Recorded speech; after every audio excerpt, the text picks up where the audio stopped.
Director at Africa-Asia Dialogues, Thembisa Fakude, joins us for more. A very good evening to you, Thembisa. Thank you so much for joining us. China has announced a new 10-point plan of partnership action to support Africa and, of course, a number of agreements on paper to support the continent. What stands out for you? And do you think that there's much value to the agreements that have been agreed upon? Yeah, I think the proposals by China and China's investment in Africa and other socio-political engagements with Africa are unstoppable. And we see Africa that's willing to engage with China, Africa that's willing to partner with China moving forward. In fact, many countries are basically following this meeting of FOCAC, prioritizing China. And it's going to take quite a while and hard work for European countries, particularly the United States, to rekindle the relationship that it has had over the years with Africa. In adding to that, as we take a look at the political atmosphere, I mean, looking at China's domestic, regional and global politics, the tensions between China and the US and the Western world intensifying during this FOCAC this time around, there are some major shifts. What impact have those dynamics had, do you think, on its relationship with Africa as we explore both the negative and the positive aspects? Well, I think China's ability to stay away from politics, in inverted commas, and its ability not to impose conditions which have been in the past dominating relationships between European countries, lending institutions or Western lending institutions in Africa, has placed it in a much more better position because China wants to see an Africa that will facilitate its business. We know that this Belt Road Initiative, the fact that it's called Belt Road Initiative, it means that for China to move its goods from China into the hinterland of Africa and other European and Asian countries, it certainly needs an Africa with a working infrastructure. So whilst this infrastructure will serve the African countries and domestic needs, but by and large, the partnership is also meant to serve China's Belt Road Initiative as it begins to export and import its goods and services to different parts of the world. How much impact, or perhaps how important, do you think that this forum is for the African Union? I think it's important. First, it's important because it brings everybody together. So there's this one platform where everybody can speak outside, of course, from the United Nations General Assembly, which is coming up in the next couple of days. But this one brings everybody together, and it's also bringing in all African countries in a joint socio-economic agenda. In other words, Africans have got a muscle and a bargaining power to speak to China with one voice. But importantly, also encourages bilateral relations with China. We know, for example, that South African delegation of Cyril Ramaphosa led a South African delegation into a state visit in China. So along the sidelines of FOCAC, there was that state visit, and their bilateral relations were enforced and bilateral relations were improved and encouraged between South Africa and China. So over and above the continental agenda, there is also that country-to-country agenda. And I think that's why FOCAC has become so important. It's a gathering space of African countries and China and other institutions from different parts of the world to interact in a way that seeks to promote African economic activity and growth and development.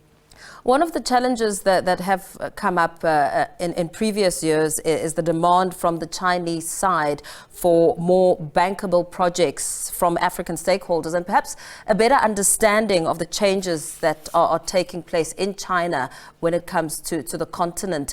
How much of that do you think stood out during this round of the FOCAC?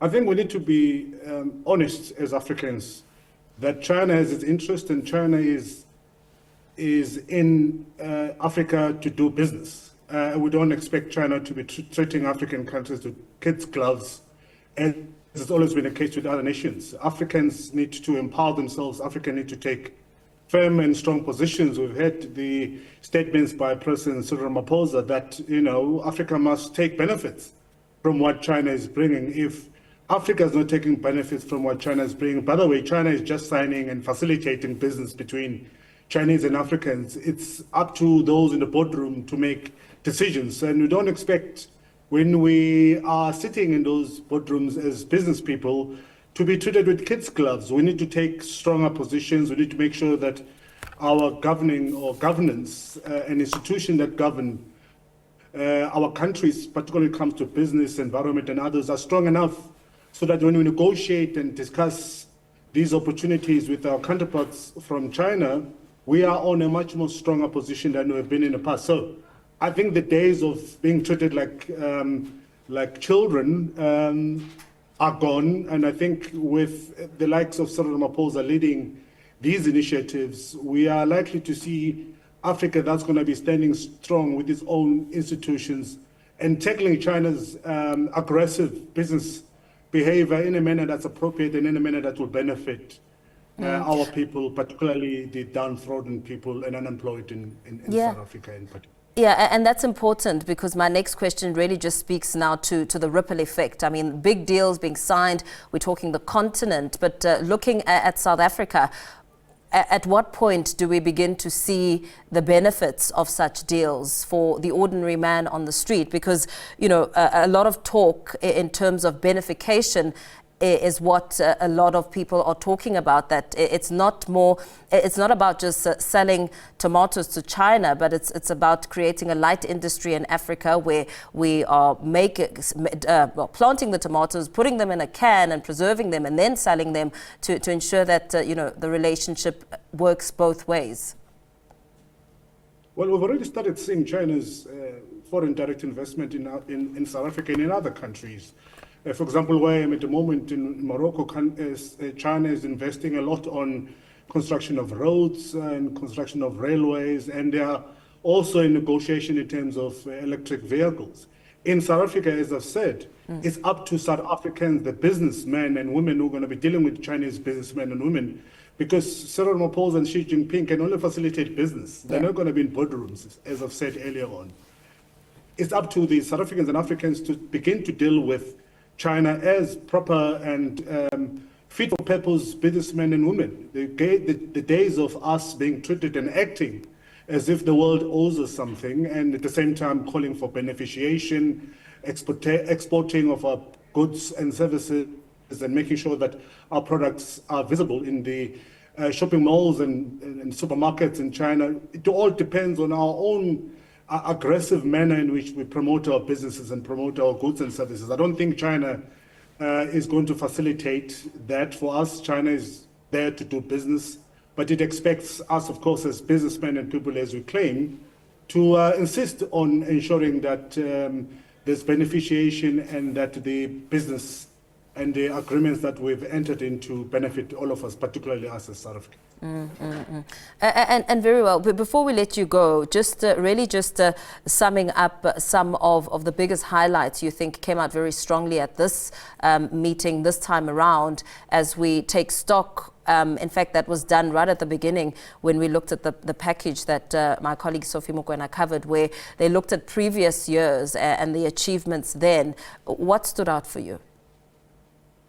Well, I'm excited about the Africa Continental Free Trade Area, China undertaking and promising that they will help and facilitate and make sure that it functions. That's, for me, is very exciting. And of course, it dovetails quite well with the Belt Road Initiative. So we've got China that's planning to transport its goods throughout Africa, and at the same time, we've got Africa that's saying we want an Africa Continental Free Trade Area. And that, for me, is a promising project, and hopefully it will bring down all the restrictions that have, over the years, restricted trade between Africans. With China coming in, I think sky's the limit in terms of what we can achieve.